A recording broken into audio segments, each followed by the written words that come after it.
मी भूमिका माने. मी एक भारतीय फुटबॉल प्लेयर आहे. भारताला रिप्रेझेंट केले.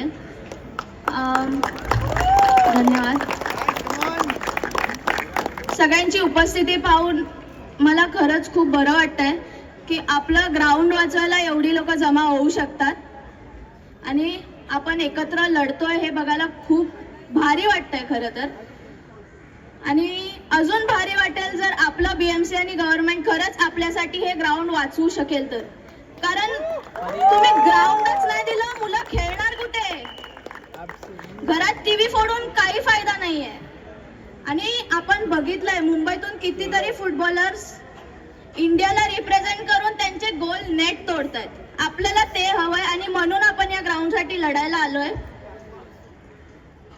आणि माझी ही तातडीनं विनंती आहे की आज मी इथे तुमच्या समोर उभी राहून जो मला हक्क दिलाय बोलायचा, तो फक्त फुटबॉलमुळे, ह्या ग्राउंडमुळे आणि मुंबई फुटबॉल असोसिएशनमुळे आहे. हे मी गर्वाने सांगू शकते. म्हणून आमच्याकडून हिरावून नका घेऊ हे ग्राउंड.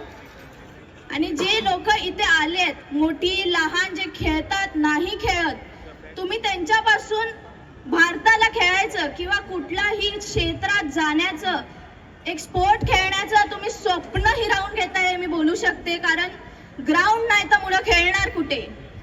सो तातडीनं विनंती आहे, बीएमसी गव्हर्नमेंट प्लीज आमच्यासाठी, फुटबॉलसाठी हे ग्राउंड सोडा.